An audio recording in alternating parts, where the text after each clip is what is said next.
If you're a leader, if you're thinking, you know what, we want to take a stand on X, or question isn't what you say about it, it's what you say about it and what you're going to do about it. And one without the other is basically fluff. But it feels like if you say these things, but you don't follow up with the action, then it just comes out as hypocritical and it undermines even the communication goal. Yes, 100%. And it undermines corporate communication in general, too, because then people just think, well, all these corporations, they're just saying stuff but not doing anything. Welcome to the SVIC podcast, where we deliver tech insights without the hype. Join my co-host, Joe Trinaski, and me, Jordan Thibodeau, as we break down the latest in tech, cut through the hype, and host top industry guests for exclusive insights.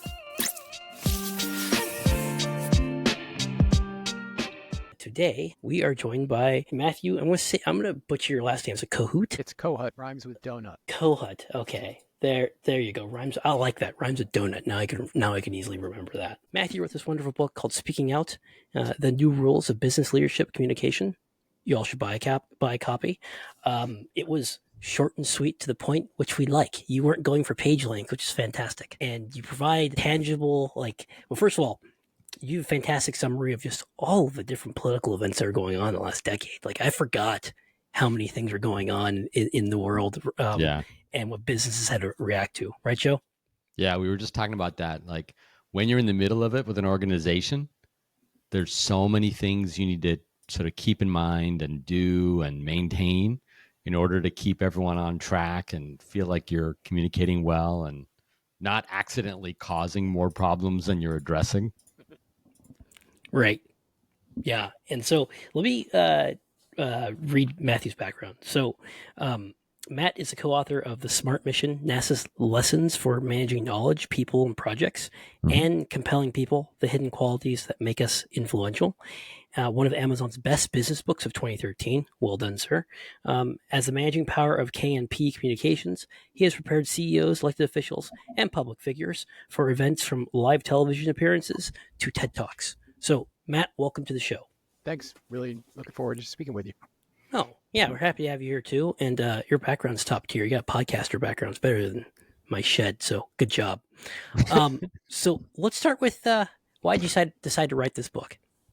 Well, the short answer is I was watching this phenomenon unfold where business leaders were having to deal with social issues. Like we were just saying a few minutes before we went live here.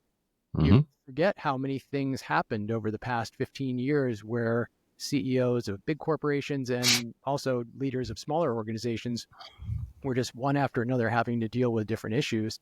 And so I had a file I was keeping, essentially paying attention to this in addition to conversations I was having with leaders I was working with around these political and social issues. And at some point I thought, I've read this article about it, that article about it, but I haven't really seen a full-length treatment. So I decided to dive in. And that's what ended up with this book, which, as you said, is mercifully short. That was probably the best thing I was able to do, was keep it concise. Oh, no, Didn't they give you some pressure to pad it out? I feel like business books, they seem to trend around 300 pages. Yeah, I resisted. Was that what happened? I did have a conversation about that after the first draft. The first draft was a little shorter, actually, than what the final ended up being. And I stuck to my guns on it. And I like short books myself. And so I only want to write a book I would actually want to read. Interesting. That's number one. So, gosh, there's so many different directions to go with this book. And what I was thinking was, you list out in the book, there seems that there's been a generational shift with customers and employees expecting that their companies take some type of political position. Can you talk about that? Well, it's a moving target, and it's even different when I started writing the book in 2021 than it is now. I think one thing that's changed broadly is that there are expectations that more than just shareholders matter to companies, and customers expect to be in the mix. Employees certainly expect to be in the mix, and CEOs have always had to respond to what markets cared about and what the financial community cared about. Now, in increasingly public ways over the past 15 years or so, they've also had to address the concerns of other stakeholders, like I said, employees or customers, to pick just two. Right. No, that makes sense. You were also mentioning in the book that I think back in the 1960s, there was a movement from Milton Friedman about saying the company's only priority is to maximize profit. And that's a summation of what Milton said. He said a lot of other things about, they can't invest in society. But it seemed like that was helped mold people's viewpoints on the relationship between a corporation and their outgoing and their surrounding community. That's right. And I think you make a good point that Friedman was not as absolute in some way in this famous piece that he wrote as a New York Times Magazine article, but the headline was something along the lines of the responsibility of a business is to optimize profits. And that people remember the headline and they don't remember the nuance in there where he did talk about how organizations and corporations can have a responsibility to their communities, for instance. But that said, the shareholder value first and foremost tagline sort of stuck, and it became, what I call the Friedmanism here. It really ascended through the 80s and beyond, and it really wasn't until the last decade or so that there was a significant movement away from that toward a more stakeholder-oriented approach. Now, since 2022, you might say there's been a little bit of a backlash against the stakeholder approach, and that's kind of on its hind legs right now, if you will, to a certain extent as well. So I think this is a pendulum that swings back and forth, and it's going to take a different shape, I don't know, 5 years from now than where we are present day today. Yeah, that's interesting. I mean, I get the same sense as you mentioned that it's retreating, but I don't have enough history to know if it's a pendulum or it's a one-time thing. Like if we go for the long history, is it swing back and forth? Well, the interesting thing about Friedman is Friedman was responding to what he was seeing in the 60s, which was corporations addressing some of these public interest questions. And he was saying, wait, stop. I see. That's my read on it, at least, is the reason he wanted to put this high profile marker in the sand, so to speak, was to say, it's not your job to take care of political and social issues. Now, there was some of that happening. Some of it was in response to Vietnam. Some of it was because there were pressures for corporations to try and bring in a generation of people who were much more skeptical about corporate America than their parents had been. And there were also CEOs. I think of Thomas Watson Jr., who was the CEO of IBM in the 60s, among other decades. And he talked about things like the importance of healthcare for Americans. And he was waxing about different political and social issues just as part of what he did as a CEO. And that was something that really struck me when I was researching for the book, was that there were CEOs talking about these issues. It wasn't the same as people doing it now over social media, for instance, but it's not unheard of that this is the kind of thing that was addressed by by corporate leaders back then.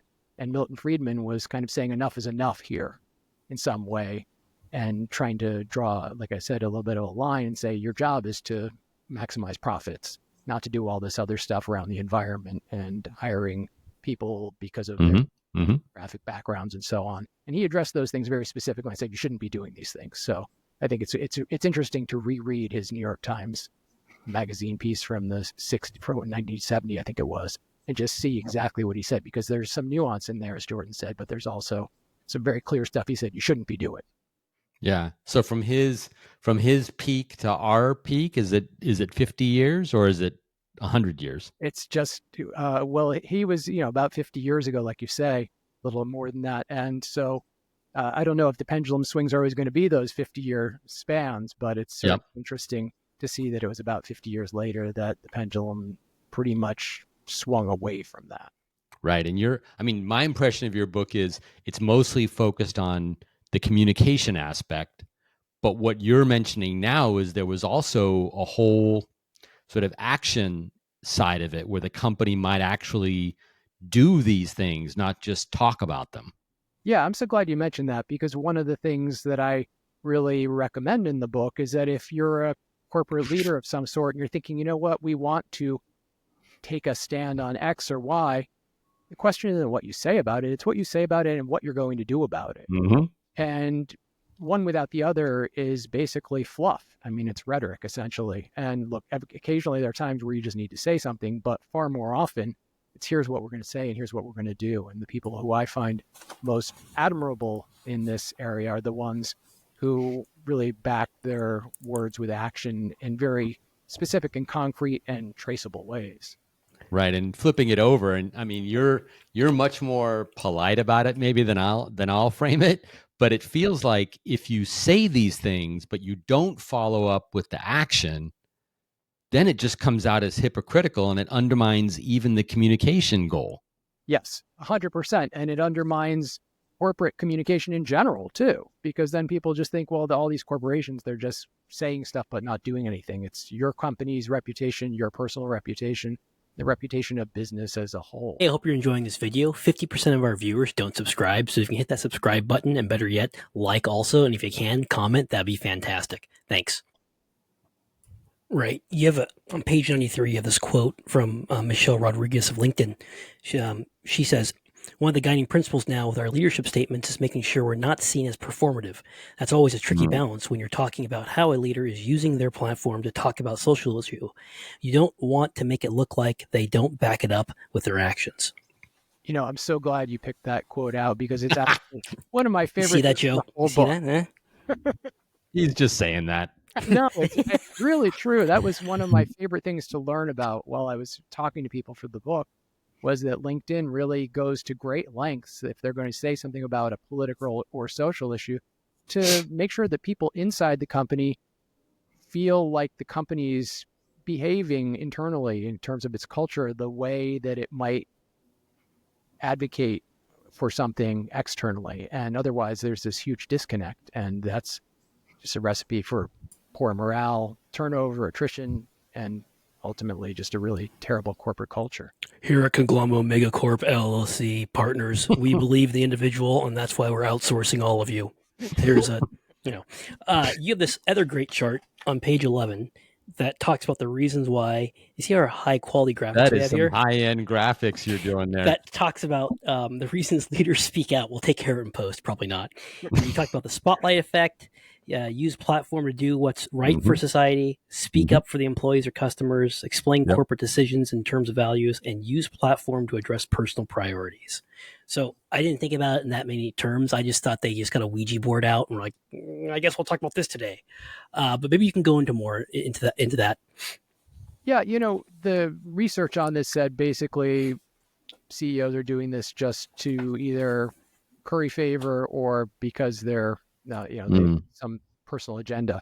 And I said, well, there's probably a little deeper we can go just through common sense here. And those categories you just listed were essentially my attempt to try and make some sort of a rough 80-20 guesstimate as to how you could bucket whatever a leader says. I think the one that comes up the most often is when they're either protecting or advocating for employees or customers. That's the one that I think you probably saw a lot of between 2020 and whenever this current backlash cooled things off a little bit. But the others are there too. So I'll give you an example. When you're advocating for something that's straight up the mission of the business, the CEO of Random House has advocated against book bans. Surprise, surprise.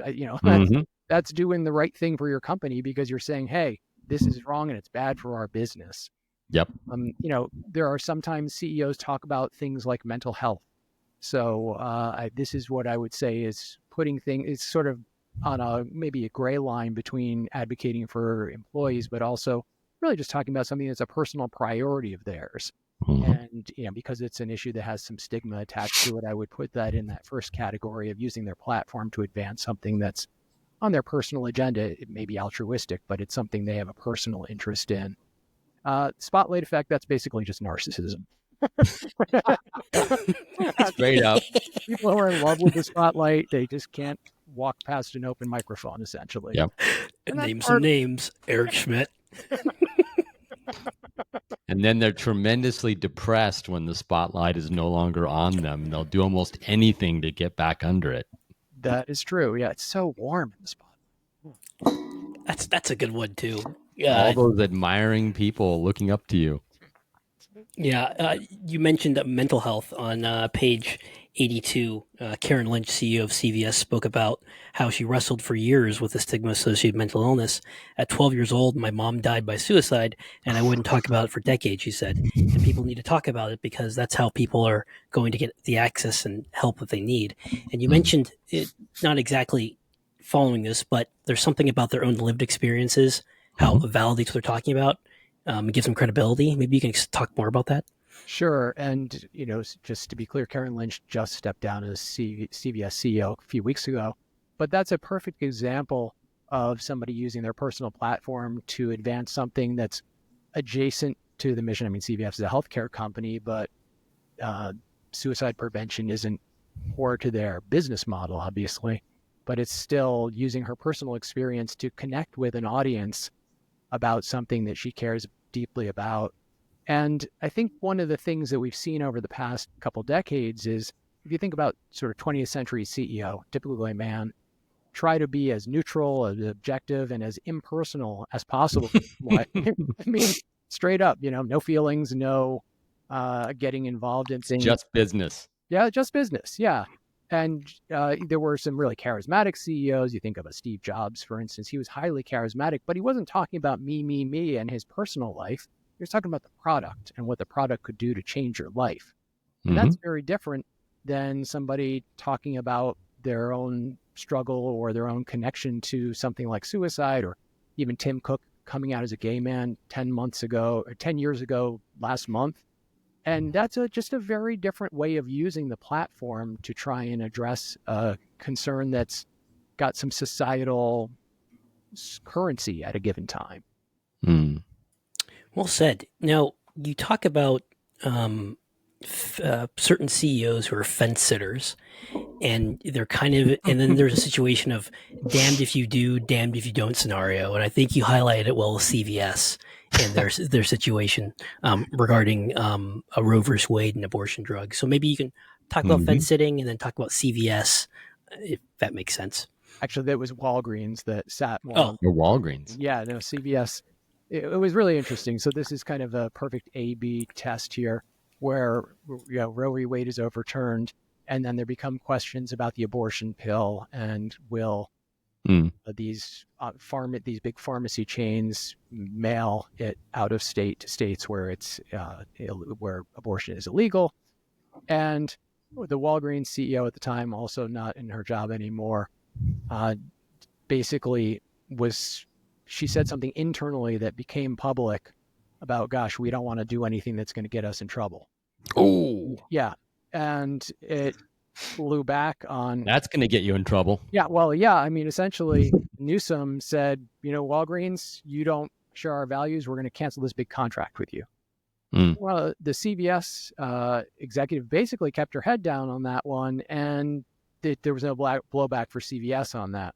Now, in a different public appearance, she did say something very forcefully about women having access to medically necessary health care, but it was months after this, the question first arose, and it was an example of somebody just being very strategic about when they say something and when they don't. And, there may have been just some luck in the timing of that. I don't want to overlook that has as well.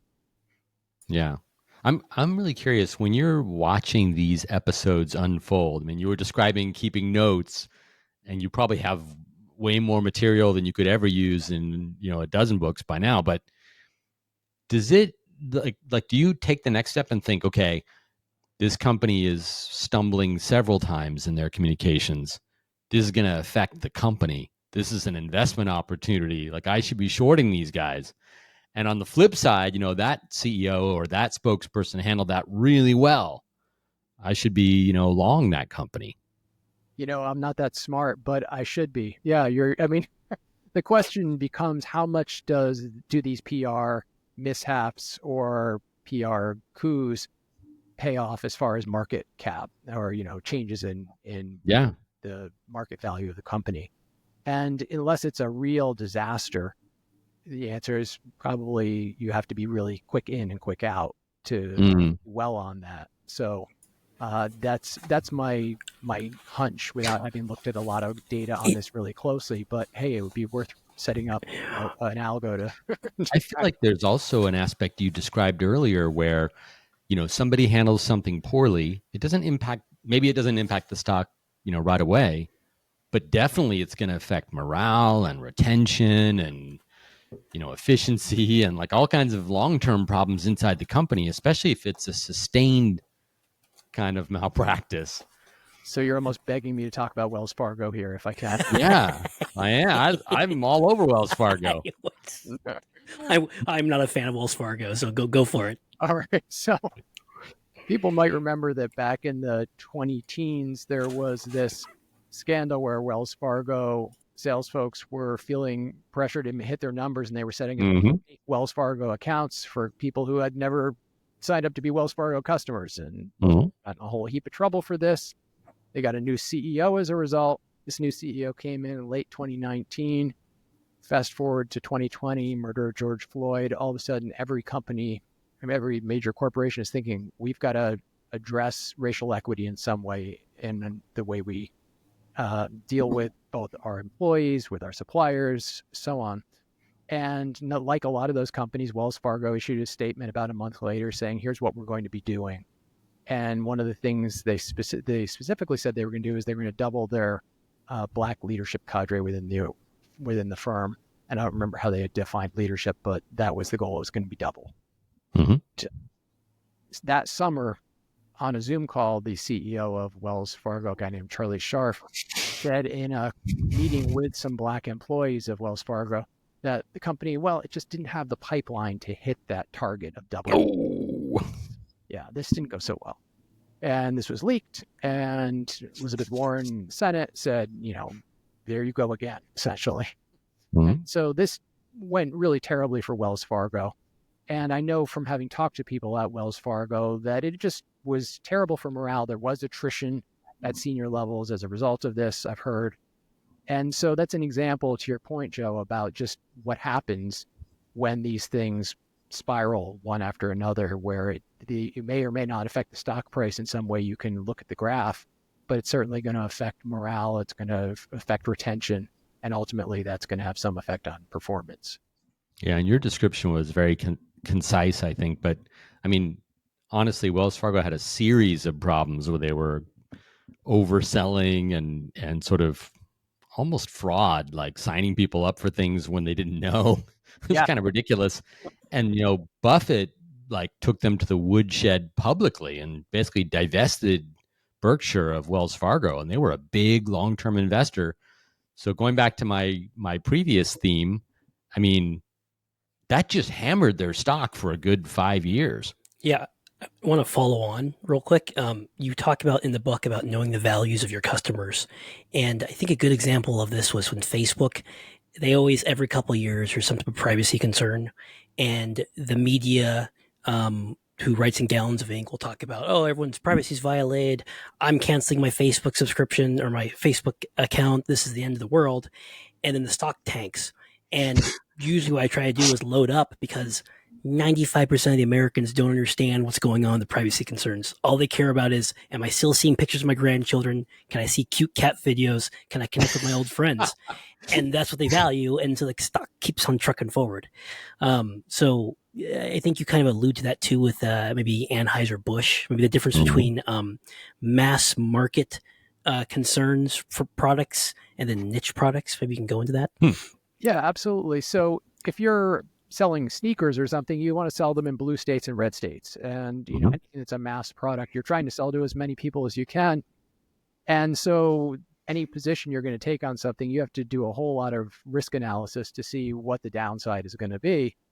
That can be really different for brands that cultivate a niche as far as appealing to this kind of an audience or that kind, even specifically with a political spin to it. So in the past couple of years, I just mentioned two very different companies. One is called Penzi Spices, and it's really marketing itself to progressives, and they sort of fly their progressive flag in their marketing. And then the flip side of that is a company called Jeremy's Razors, which are razors that are anti-woke. Yep. I don't know if you know, razor could be woke, but it can. And so the idea is that the marketing pitch is really to people who support a certain set of values here. this is not new. Ben and Jerry's, for those of us who remember when it first came on the market, but before it became part of Unilever, was a really openly liberal Vermont hippy-dippy rainbow flag kind of a company. Yep. And they've largely managed to keep the branding. They've had some problems with Unilever as a result over the past few years, but they became part of a much larger corporation at some point in the 90s. I've lost sight of when. They sold out. But they branded and they made their name as this company that was doing basically, liberal ice cream, if you will. And it worked for them. Somehow they managed to reach everybody because the ice cream was so damn good. Right. You talked about that regarding Patagonia. They're a perfect example. Yeah. And Patagonia, people buy Patagonia in all states, and the company's really well admired by people regardless of their politics. And so I think that Patagonia is such a one-off. It's almost a unicorn of a different kind. And it's interesting to think, what would it take for someone to decide, I want my values to be how I create my, I really am strong with articulating them, and I can appeal to everyone. They seem to have some secret sauce that no one else has. Oh, right. I thought of them as the ideal example of what you were essentially advocating. I mean, they do a great job communicating their beliefs, but they are open to selling to everyone. And the qualities of their products are so overwhelmingly good that even people who might be anti-woke will buy their vests and wear them anyway. Yeah, quality, I think, is a huge thing. And it makes me think that, if you want to be that upfront with your values, you better be really good at what you do. And substitute goods better not be that easily available. A good example of this was Google. We all know Google. Me and Jill worked there, progressive company, solidly Democrat area in the Bay Area, influences our values. And when the right for gay people to get married passed, I think Chick-fil-A came out and they made a comment regarding, like, we're family forward and we don't focus, we are anti-gay marriage or whatnot. And I remember someone in the Google office I was walking by said, I don't agree with their politics, but have you had a Chick-fil-A sandwich? Like, those are like God tier. I know. And I feel so conflicted, but the sandwich is so good. Yeah. Well, I know people who have made the same decision about Spotify. They don't like the politics of Joe Rogan, but they still keep their Spotify account because Spotify is where it's happening. And so, we all make decisions about the products we use for lots of different reasons, and where some organizations' values or positions come down is just one of the many things. I find it pretty hard to disarticulate these things. Right. So let's say you're a startup founder right now and run-of-the-mill crisis happens and you don't have a comms team or anything, and all you have is this podcast episode to determine what you should do.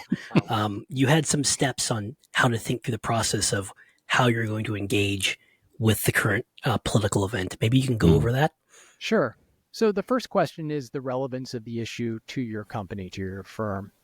Obviously, if there's a direct mission relevance, I mentioned the Random House and book bans thing. If it's that straightforward one-to-one, then yeah, you probably want to engage. Beyond the mission itself, there's the question of what your values are. Have you articulated your values? And a lot of times with founders, small startups, sometimes that values thing hasn't fully gotten the air it would have had at a larger firm. But even if you can articulate with your core leadership team, or just the few of you who are really driving the bus, what do we stand for? And is this something we can be pretty clear about? And then ask yourself, okay, is there a reason for us to say something about this because it aligns with or goes against our values? So those are a couple screening questions you ask yourself up front. And then you have to look at the risks, because there are risks involved with these things. And there's the possibility that you're going to have customers leave you, you're going to have employees leave you, whatever the downside might be. And I think you need to be as robust in your looking at those risks as possible. And, I remember in your episode with Annie Duke, you all talked about pre-mortems. I'm a big fan of trying to do a little pre-mortem thinking on this and thinking, okay, if I make this decision and I say something 6 months from now, let's imagine this was a complete and total disaster. Why was it a disaster? What are the different narratives we could write about how this went so god-awfully wrong for us? So doing that kind of risk analysis, I think, is a real important part of this. So you start by asking, is it mission aligned? Is it values aligned? What are the risks that go with this? And then you also have to ask yourself, is this something I can handle internally or externally? Is it something I'm just saying to my employees, knowing it could be leaked, but it's something that really speaks to their concerns as opposed to the rest of the world's? Mm-hmm. And that then you can start to think, am I going to say something here or not? And by that point, you're getting closer to where you have some idea about what you want to say. And last but not least, is it right? Is it the right thing to do? And every now and then you see a leader say something that's right, even if it's going to hurt their business.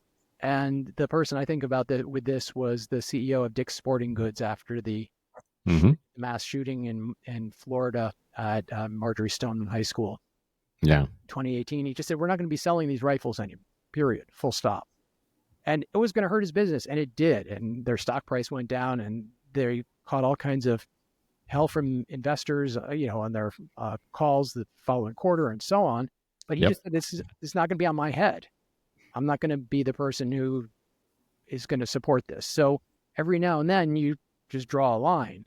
That said, you better draw that line by having done a whole lot of stakeholder analysis. And that's the other thing here is you're talking to people, you're listening, you're polling your stakeholders and understanding where they are, whether they're your investors, your customers, your suppliers, whoever you need to talk to understand this before you make that decision and pull the switch on something like this. Now, a lot of times, again, you're a small company, you're thinking, how could this possibly affect any of these people? Maybe it's a very small number of stakeholders who matter or shareholders or customers that you want to talk to, but having some kind of conversation where you're really in listen mode, I think is a huge part of getting these decisions right. Well said. That's a YouTube clip right there. Thank you. Yeah. And you, in the book, you mentioned there is listening mode and then there's like fact-finding mode or evidence mode. Maybe you can talk about the difference. Yeah. Yeah. So what I was getting at is when you're listening to people to understand their personal concerns, let's go back to the George Floyd moment again. But there was a lot of opportunity in that summer in a lot of corporations for executives to essentially listen to employees, whether they were Black and brown employees who were living different realities than their leadership teams were. And it wasn't the objective of a lot of those conversations, and I just know this from having talked to people about these conversations, not having been part of them myself, because I have a very small firm that it wasn't something we dealt with. But when these are happening in larger corporations, a lot of times the role of an executive in that kind of a conversation, if this is not their own lived experience, is simply to understand where someone's coming from and just take it in. And there's nothing they have to quote say that signals, well, I understand your lived experience, because none of us understand each other's lived experience in some one-to-one way. We can be empathetic toward each other, but the idea is very different when you're just listening to take it in than it is when you're asking your team, hey, what happened here? And you're, like you said, gathering information for fact finding and ultimately making a decision. That's very different than when you're just trying to understand. So what's it like? What's your experience with X? Tell me about that. And then just really being in receive mode, as opposed to feeling like you have to be able to respond and say, I get it, because chances are you may not actually get it. Well said. Let's, in the book, you talk about just the ramifications of getting involved politically. There could be blowback in some form. And I saw this story about Elon Musk in California recently. And I want to go over it real quick and just get your take on it. So this is from Business Insider. California proposed its own EV buyer credit, which could cut out Elon Musk's Tesla. Governor Gavin Newsom plans to revive California's EV rebate if Trump ends the federal tax credit. But Tesla, the largest electric vehicle maker, would be excluded under the proposal. Elon Musk has criticized Tesla's potential exclusion from the rebate. So unless everyone's living under a rock, even everyone knows what's going on with how involved Elon Musk was in Donald Trump's reelection. And it seems like this decision here from California is to do with some political blowback from Elon's involvement. Well, plus Gavin's announced that he's leading the resistance, right? Mm-hmm. Yeah, he came out straight like this is like the Return of the Jedi or Empire Strikes Back. And so, do you think like Elon is doing any of this political analysis of like what the repercussions will be to my businesses when I go out and endorse heavily a candidate, or is he just going off the cuff? You know, he's in a class of one as far as the impact being so different on him than almost anyone else because he just has essentially infinite resources to weather the blows. I mean, the purchase of Twitter's kind of the perfect case study here. He could just bleed money on that at infinitum and not care about it on some level. So for him to take a stance one way or another politically and realize, you know what, this might hurt me here, but I can weather that. Because he has a great deal of autonomy as far as his board holding him accountable for things. He can pretty much decide to do whatever the hell he wants. And as far as whether he's shooting from the hip or doing some back of the envelope political calculus, I wouldn't, not really comfortable speculating about how he thinks about things in that respect. I have no clue, honestly, but I do know that he probably has a very good sense that he can take pretty much anything someone can throw at him right now. He has a lot of leverage in a lot of ways, and certainly that he's using that leverage to the full effect at this point right now. Yeah, if someone from Tesla, corporate or PR was, calling you for advice and you just left Elon aside, it seems like a lot of the ideas in your book would be, I guess, a playbook for them. Like it's got recommendations for them. What would you say?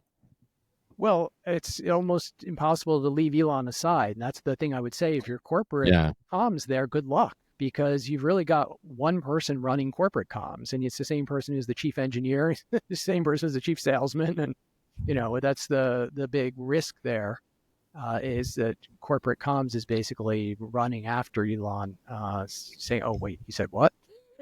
Right. They're in reactive mode. And we could flip it over and say, Gavin is leading, I don't know, what is the fifth or sixth largest economy in the world. We could sort of frame California as a company and then say, how would your book advise Gavin in this situation?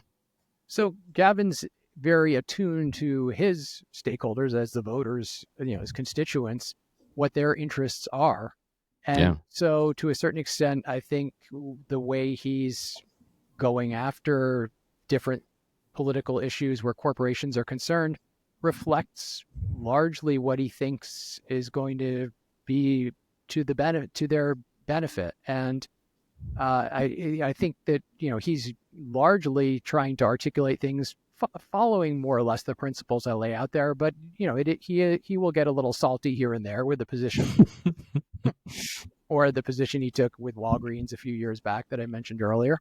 So he's trying to lay down markers because he sees the way in red states their politicians have done the same thing, whether it's DeSantis in Florida or Greg Abbott in Texas or some of the attorneys general and some of the natural resource rich red states like West Virginia or Kentucky. He's basically playing the same game they're playing. Interesting. Right. I feel like looking at both players in this one, they're sort of staking out specific positions on one end of the spectrum or the other. Whereas going back to someone like Patagonia, they had a position, but they also had this, I don't know what to call it, quality or applicability that carried them across the spectrum. And I can't help but wondering if there wasn't a better way for Gavin to react to this, because even in California, you got half the people who are very liberal and half who are fairly conservative. It just depends on how they're apportioned in the districts, what the overall result is. Yeah, I think that's a fair question. And it just reminds me of Elon being excluded from a White House EV event a few years ago. And it just begs the question, what are you trying to accomplish by these decisions? And look, I'm no fan of Elon. Let me be really clear.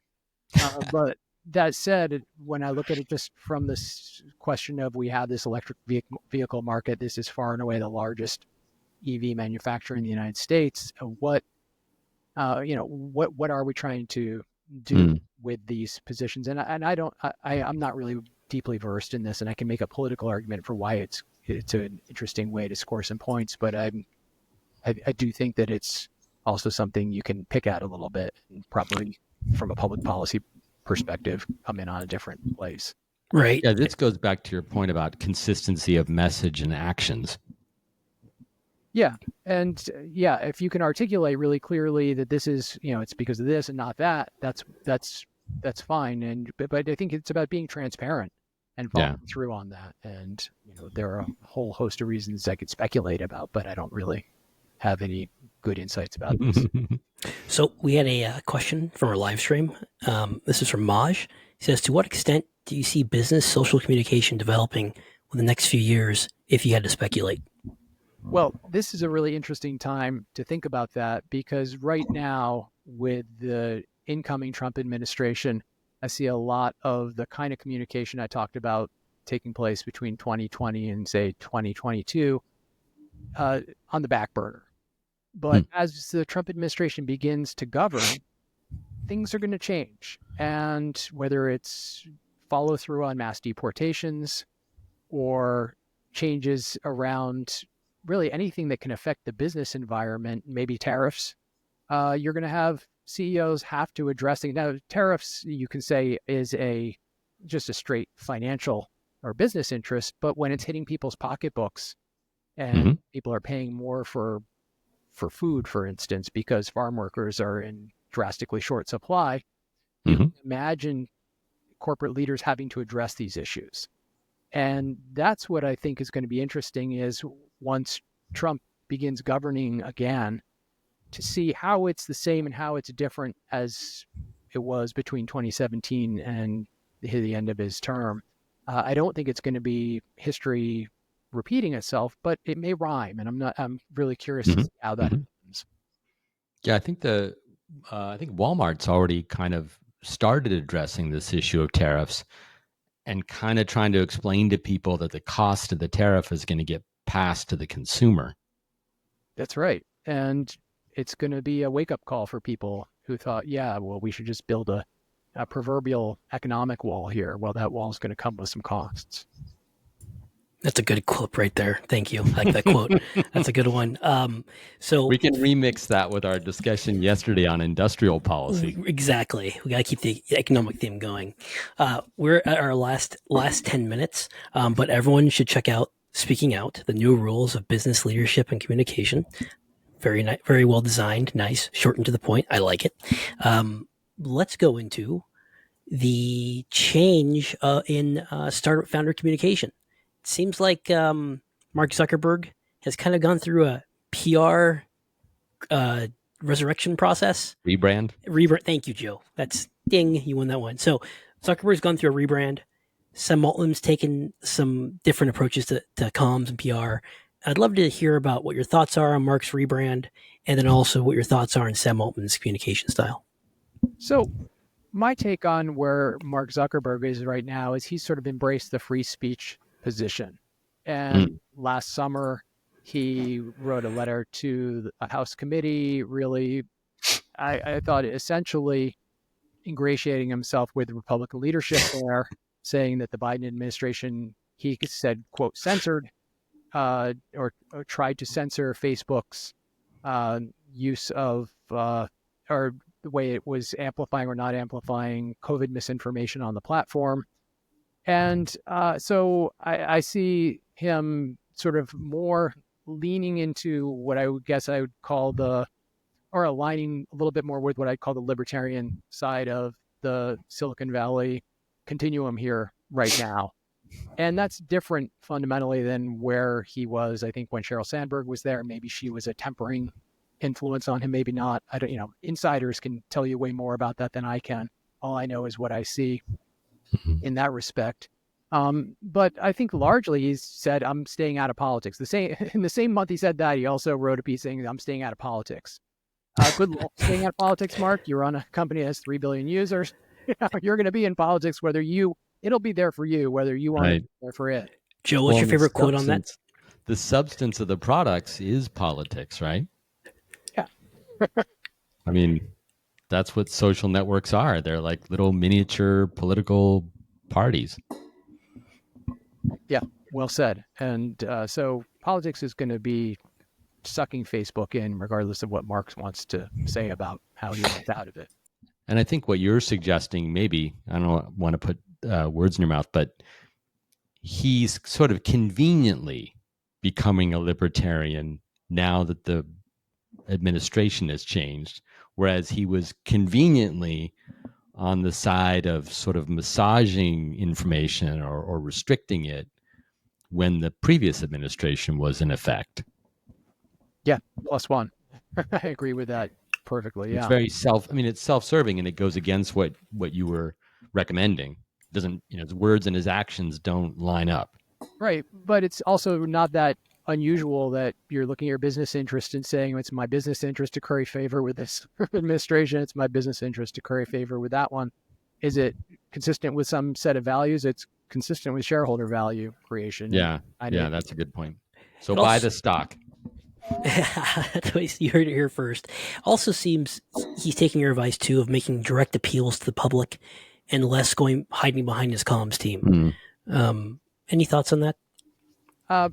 Probably not a great idea. I mean, there are people who specialize in this stuff, and he has made mistakes before. The one I mentioned in the book is where he waded into speculating about the intent of Holocaust deniers on the platform. Oh. In an interview with Kara Swisher back in, I think, 2018. Yeah, that's radioactive. Yeah, so I don't think he's great on his feet in that respect, and I'm sure he's much more careful than he used to be, but I also don't see him sitting for those kind of long interviews, certainly not with Kara Swisher anytime soon. And it's there's a reason you have teams of people who specialize in this stuff, and I would say that he would do well to stay, to seek their counsel rather than just shoot from the hip. He would do well to hide behind them. That's my translation. There you go. Let's go to Sam Altman. I want to hear your general thoughts, and then also, because I am terrible at asking questions, I want to insert my thought. Whereas I've noticed that Sam Altman, when he speaks to anyone who goes the standard question of, so when is AI going to kill us all? He follows this path of, one, he takes their concern and saying, yes, AI killing us all is legitimate concern. You're right for thinking that. But then also we got to think about these other trade-offs or leaning maybe too much into that. And then somehow he's able to just make everyone feel like he's listened to them, but at the same time he's put up a counterpoint without directly challenging them. So we'd love to hear your thoughts on his strategy and comms.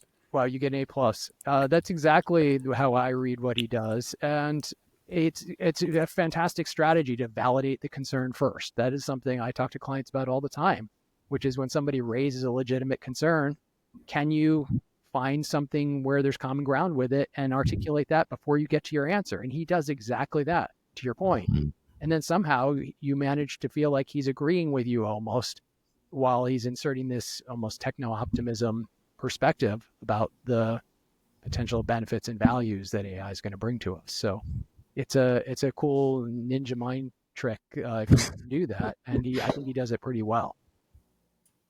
Well Classic said. comms judo maneuver. Mm-hmm. There's a book called Just Listen by Mark Goulston, and he talks about his first thing is he would advise FBI negotiators when they're dealing with hostage situations or people who are contemplating suicide is try to get a buy-in by recognizing their feelings, and then from there use that to eventually get your desired reaction. We have another live stream question I want to get to. This is from Maj again. Thank you, Maj. Alternative question, is there a particular trend in a company, leadership decisions, marketing gaps, etc., that tends to contribute to worse/better communication outcomes? I guess the trend is the equivalent of tweeting, shooting from the hip on social media, so to speak. I don't know that we can call that a trend at this point because it's been going on for a long time, but I do think that shoot first, asking questions later is pretty much a guarantee that you're going to step in it at some point. It's not a profound insight, but yeah. It's not a profound insight, but it's an insight hard to practice because it's just very want to just respond immediately to crap you see, and then it just leads to all these other problems. Wrong on the internet. You've got to get on there and respond. Exactly. Dude, we should talk about what's next. Mm-hmm. What is next? Do you mean as far as this kind of communication? For I'd your love book, to know for you, like, where do you see things going, and also what's next for you? Like, what are you working on? Well, I'm still thinking through what's next. If I'm being completely transparent, one thing I've been thinking about is not the version of this book, but the appendix essentially for leaders outside the corporate world.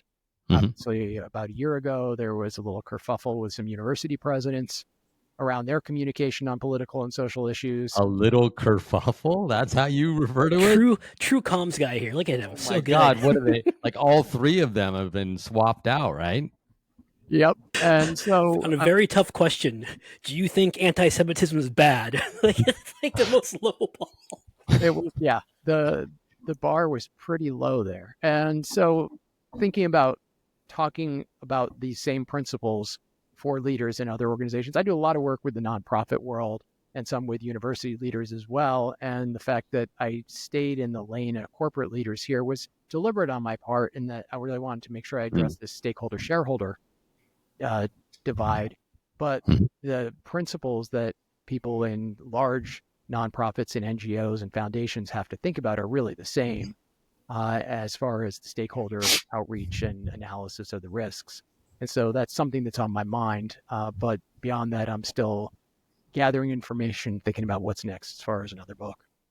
So you could do a version that's for nonprofits or universities or education more generally. It seems like this idea, though, could broaden out. Like, we're not only talking about the leader of the company, but also just if you're leading a small team, like could be as small as 8 or 10 people. A lot of these ideas could still apply. That's absolutely right, because people have to work with each other day in and day out, and they have to be able to get along with each other. And there are things that are going to come up in life that will, in some way, mean that you have to deal with the stuff that people are going through in their day-to-day existence. And so I do think that this can kind of move down the hierarchy, so to speak, from just the person at the tippity top of the food chain. Yeah, and if we carry on with that direction, we could flip it over and say, how should the people inside the organization be expecting their leaders to behave, or how do you encourage them to do something better than they're doing now? That's where this listening question comes up again, which is, if the leaders are listening, they have their finger on the pulse of how their people are feeling. And that doesn't mean everybody's going to always agree with them, but being able to say, look, some of you aren't going to agree with me about this, but I've heard your concerns, and being transparent about that and just trying Mhm. to acknowledge that it's not going to be perfect, I think is a really important part of this. And so, on the employee side, if you will, just trying to press for greater openness and more dialogue, but also recognizing that ultimately at some point you have to disagree and commit. And the Mhm. leader's done a good job saying, look, I've heard concerns on this side and that side, and here's where I've come down, that at some point you have to stop and say, okay, either I'm going to hand in my badge or I'm going to get behind this, because that's the decision we make as a team. Well said. It reminds me how you say we're learning as we go. During the January 6th insurrection in DC, or whatever you want to call it, riots or whatnot. Insurrection. I was at Slack, and I got a message to our all Slack channel that everyone receives messages to, and it was from Stuart, the CEO, and he's like, "Well, in your CEO comms training course, to never talk about how to message your employees when there's riots happening in Washington D.C." Well, here goes. That's classic Stuart. Exactly, and what was perfect about it was he was like saying, like, this is a weird situation. I don't really know what I'm doing here, but I'm gonna give it a shot. And it felt like it kind of just lowered the emotional state in the company by him doing that, and him showing that he's human and relatable.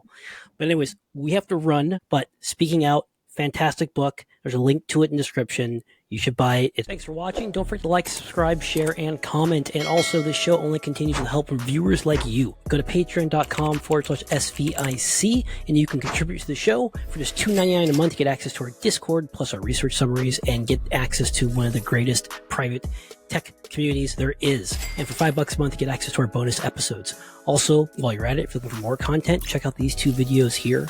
Talk to you later. Bye.